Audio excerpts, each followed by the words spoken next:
Welcome, everyone. I want to talk to you guys about something today. Don't click away because you may be one of the people that can help someone and you don't even know it. But I want to come and talk to you guys about something because I have a couple of people that are very close to me going through some things that I've gone through. Not the exact things, but I guess the culmination of things that have happened to us. Sometimes we get to a point to where it's not that we don't want to live, but it's that we want to get off the merry-go-round. We're tired and we're haunted. And I wanted to explain a few things and using myself as an example so maybe you guys can understand. I'm watching things happen, and Facebook is a very interesting phenomenon. You can watch people berate others, you can watch people shred people. People will use it a lot of times to cry out for help. And then you read in the comments, others are, for lack of a better word, idiots. And I don't think they're idiots. I think that the topic itself, when someone is crying out for help, when someone's crying out for their life, people don't know what to do. They don't know what to say. You hear people say, oh, people that threaten it won't do it. You're just an attention seeker. No. Stop and think with me. Can you imagine the pain someone must be in to feel that way? I bet you can, because I know a lot of us have been there. The pain, I can tell you firsthand, is so overwhelming. And sometimes we don't know where it's coming from, and that's what's the most frustrating part. That's what led to my destruction. And I want to tell you guys a little bit about that so maybe you'll understand. Maybe someone can identify. One of the best things about my blog, and I've had my blog for years and years and years, way before Facebook, way before Blogger. I had it way back in, gosh, MySpace days, and I wrote a lot before that anyway. But I really kind of hit the scene with my blog back when MySpace was a big thing. It was cool. A lot of people thought, oh, you just want attention. No, I was trying to figure out what the heck was going on in my life because I had had control of things for so long and things seemingly were going very well. For me to be feeling the things I was feeling, I didn't understand it. And so I wrote. Well, what that did, it allowed other people to say, oh my gosh, I'm not alone. So I became a big advocate of really being pretty transparent with things I was going through. At that time, I thought I understood. I understood a little bit, but I didn't understand it all. A lot of it I had buried and I had forgotten. Something, as a matter of fact, just the other day I remembered. And I hadn't thought about it in years and years and years and years, and it was with a doctor.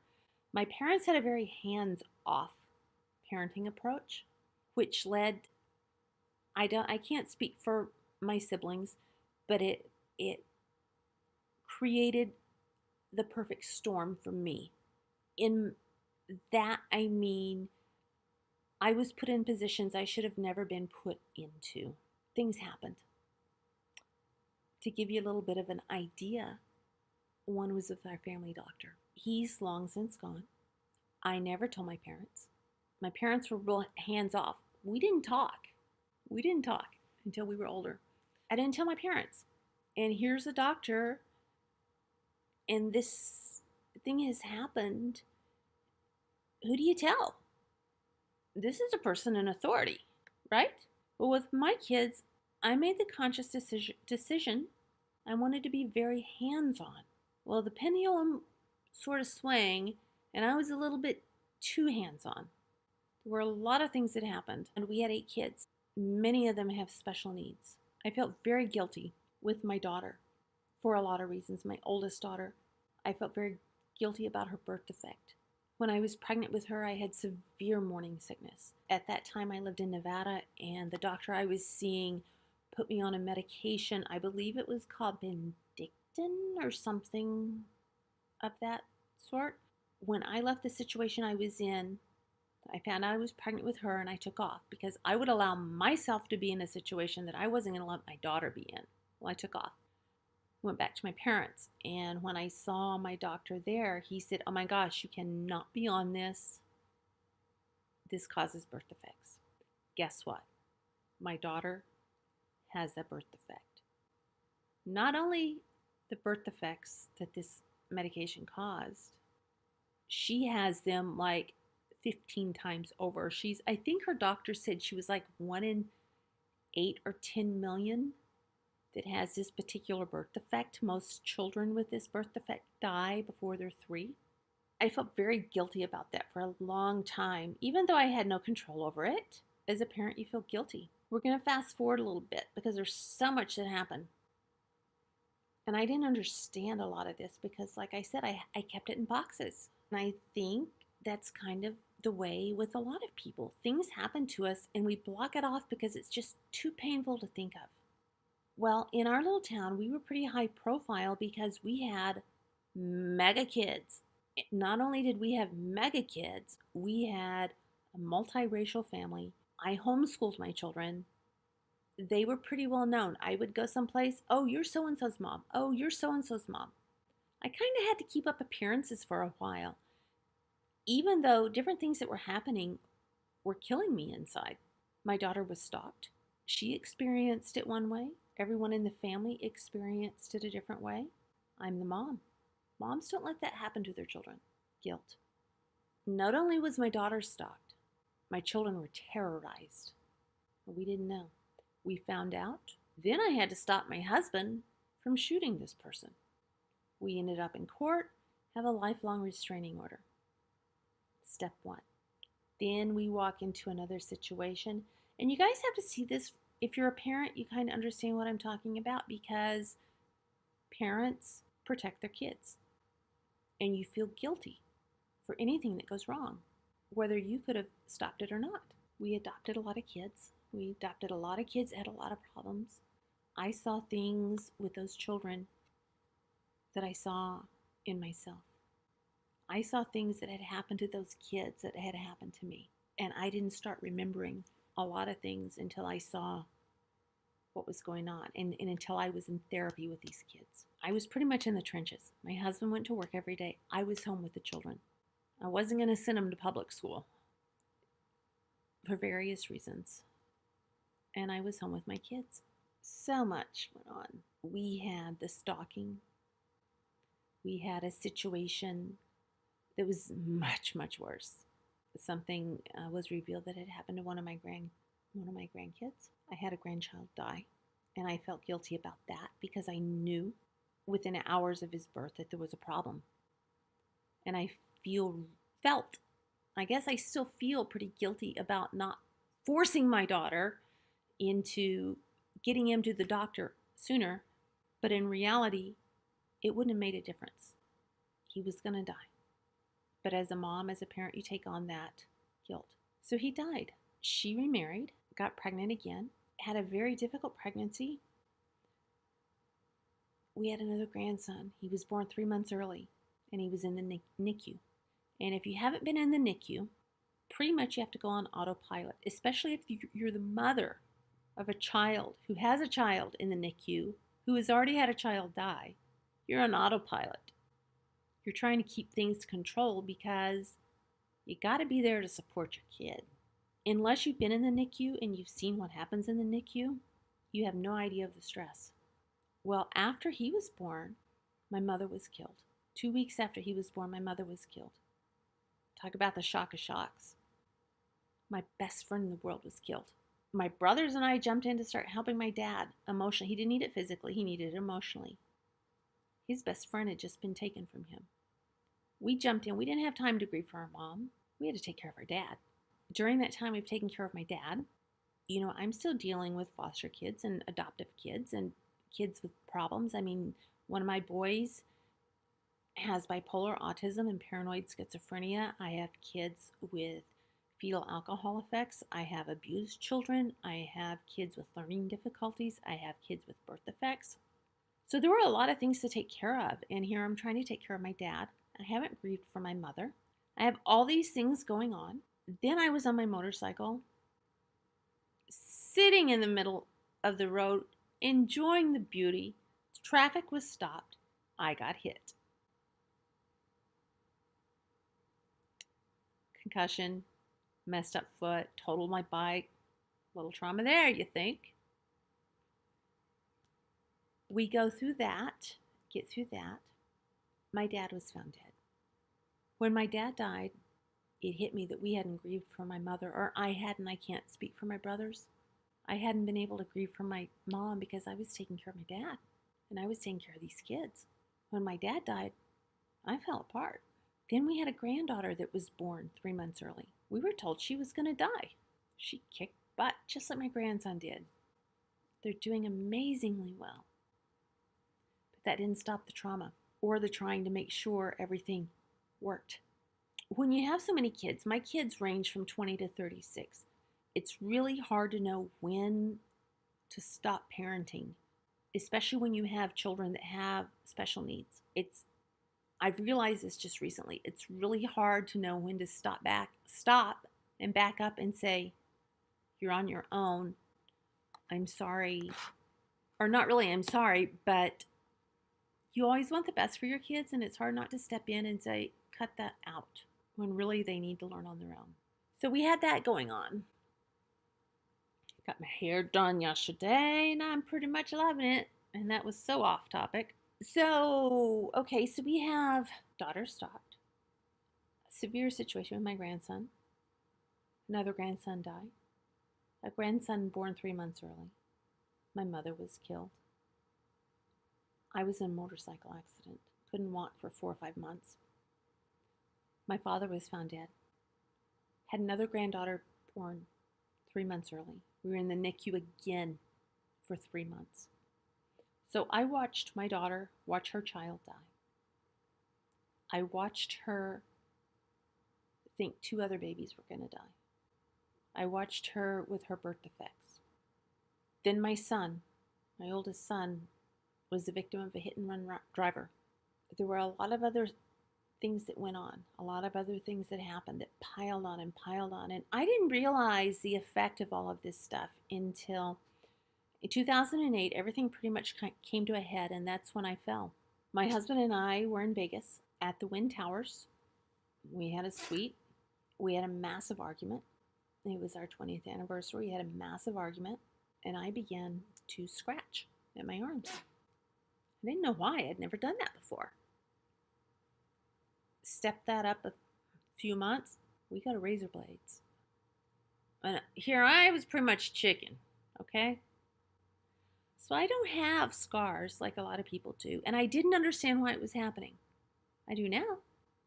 I was transferring emotional pain into physical pain, something I could see, because that's easier than dealing with the emotional pain. I fell apart. I disintegrated. I checked out. I had to get off the merry-go-round. So now I see these people that I love that don't want to live. I shouldn't say they don't want to live. They're tired. They want to get off the merry-go-round. They want to rest. They're reaching out for help, and people are telling them they're stupid. They're asking for your help. I will never forget 2 of my very best friends. One of them, all the way in North Carolina, would get on the phone with me in the middle of the night when I was in crisis mode. She helped keep me alive. One of my friends in Texas did the very same thing. She helped keep me alive. And there's another person, and you know who you are. You helped keep me alive. And I didn't want to die. I just didn't want to live. I wanted to breathe. I wanted to get off the merry-go-round. Well, a lot of people have asked me why I have tattoos on my arms. I had told my kids forever, especially my girls, no tattoos on your arms. Well, it started with this one for me to stop my cutting. And it just kind of progressed, became therapy. If I started feeling I was going to cut, I'd go get a tattoo. Therapy. Didn't understand why. I still didn't get it. So I ran, and I ran hard. I did not want to face life. I wanted off the merry-go-round. I needed to sleep. I had put myself under too much pressure. And there were things that had happened to me that I wasn't willing to look at. It's not a good mix. You know, when those times I didn't want to live, and you can look back, if you read my blogs, you can look back and you can see those were some of my best writings, but they're very dark. And I haven't written in a while because I've been sorting things out. 2013, I left my husband. We were divorced in 2015. I was still running. But at that point, I was in a situation where I had no choice but to stop and to look at my life. And it was one of the best things that had ever happened to me. I'm now back with my husband. Our life is going really well. I understand, and I'm understanding every day more of why I went through what I went through, why I had those feelings of wanting the world to stop, how legitimate they were, how I cried for help. And now I see people that I love doing the same thing and people mocking them. If someone's crying for help, guys, be there. Tell them jokes. They're not going to want, they may just laugh, they may cry. Who knows what they're going to do? But you know what? You're there for them. But if you tell them, you're not serious, people that talk about that don't do that. You're not scoring any points, and you could end up with a friend that takes their life. Please support them. And I don't mean you have to be there every minute of every day, and you don't have to take your whole life. But one kind word, a phone call, understanding, even though maybe you can't understand, you can try to understand. You may just save a life. These people aren't crying for attention. They're in trouble. They are hurting. They're hurting so badly that they don't want to see the sunrise tomorrow. How much pain is that? It's more than anyone should ever have to endure.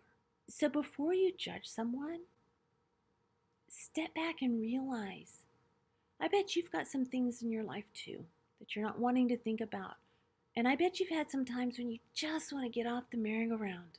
Well, for those of us that had things happen to us when we were children that we didn't remember and things that we've blocked, we don't always know what those things are. We just know we want off.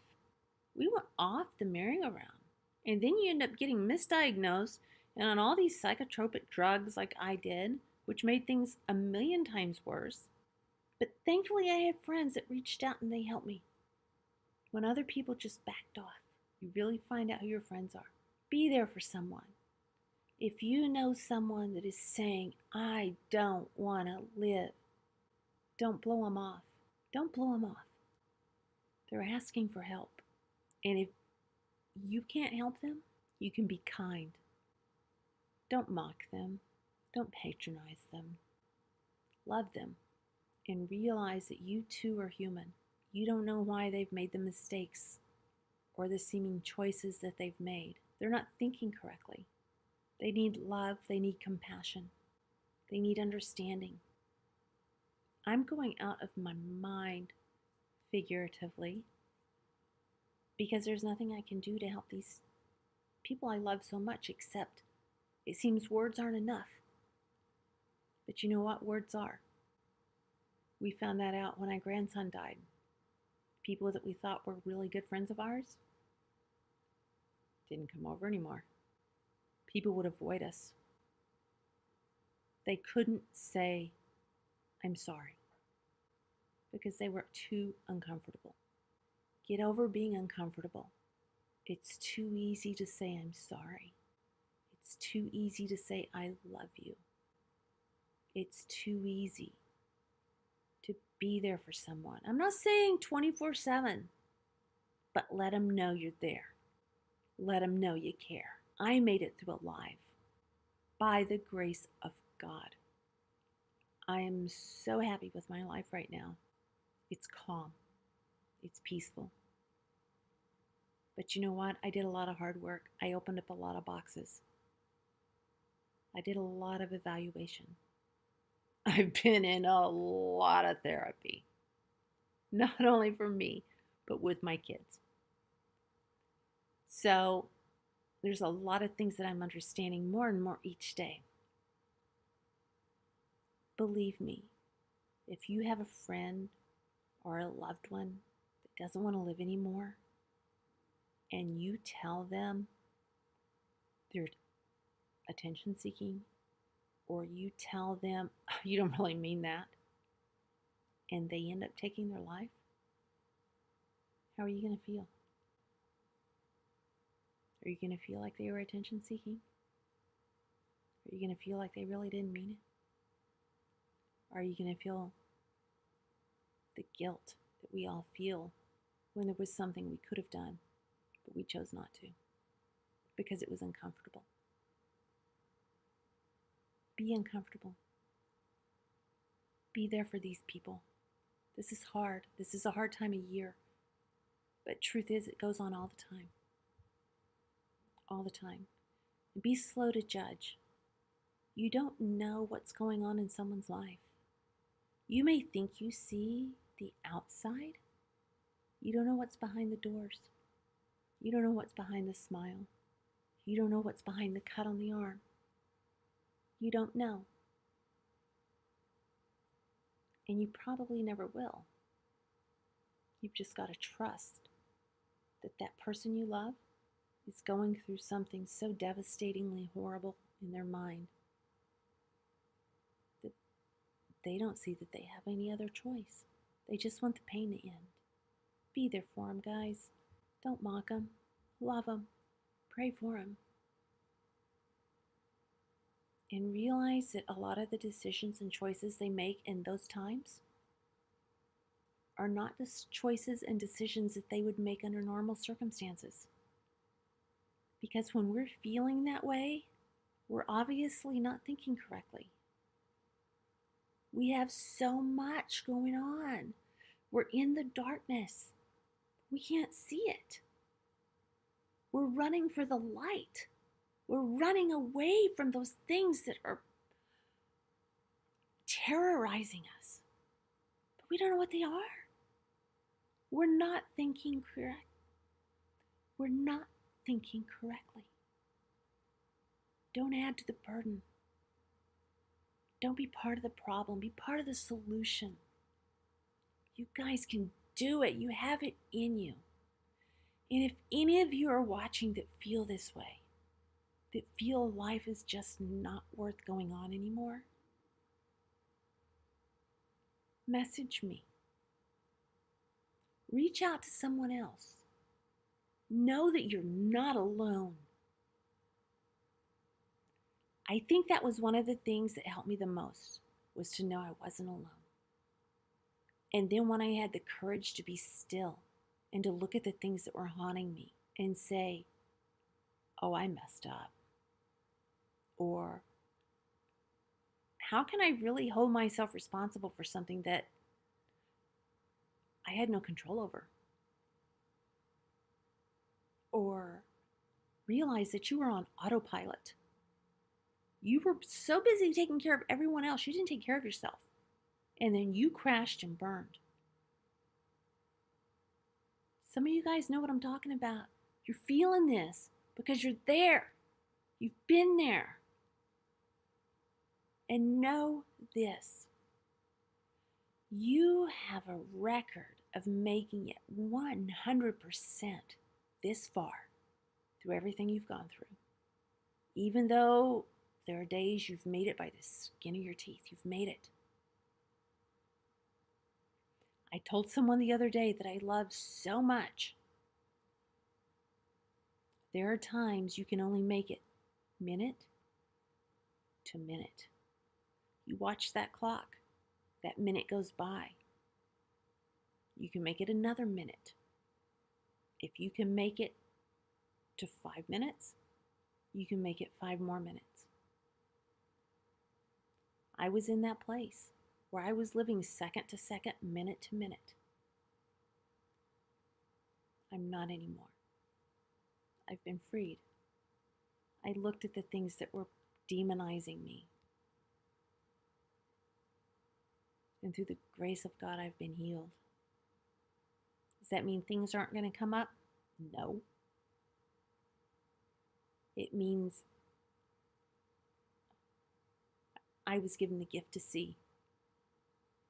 And I wanted life enough that I worked through it.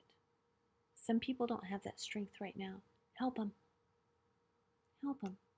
I know there are some things that are beyond our control. I know that.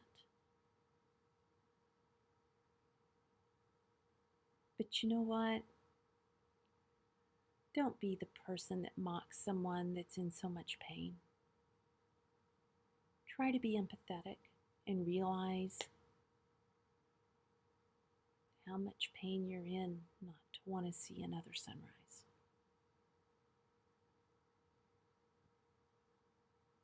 Pray for them if nothing else. Let them know you love them. Let them know you're there. Support them the best you can while taking care of yourself. If this hits home with anyone, I ask you to please share this. Message me if you want to. I've walked the walk. Guys, I will tell you, I have walked the walk. I have cut myself. I have wanted to die. I have run. I have made terrible choices and decisions while trying to escape the demons that were haunting me. And then I got the courage to stand up and say, you know what? I can make it. Took a while, but I did it. And I tell you what, if I can do it, you can do it too. Believe me, you can. You've got this. I love you guys. And for all of you that message me, I can't tell you how much that means. Those of you that have read my blog for over 10 years and you've said, oh my gosh, someone else feels that way too. You make my day, because when you're telling me that you're not alone, you're making me feel like I'm not alone. This world is so divided these days. Let's end some of the division. Love each other. That's our best weapon. With that, I'm going to say peace out. Merry Christmas. I'm going to work on these other videos. And if you need someone, even if it's through an email, message me. Subscribe. Please. Please, please, please subscribe. And, I don't know where we're going with this. Who knows? We can go in all sorts of directions. But I want to take you guys with me. And I want to thank you for your support. If you want to go to my blog, it is thebipolardiva.com. On Facebook, I have 2 pages, The Bipolar Diva, and then Terry Anderson, T-E-R-I, Anderson. That's my motorcycle PR page. Yeah, that's what I'm talking about. The other one's geared more towards mental health. And I will answer you. I'll answer you. I will. Let's be there for each other, guys. Merry Christmas. And let the goodness in you shine. You can do it. And don't forget, if you're feeling that way, reach out. And don't stop until you get someone to listen to you. I love you. We've got this.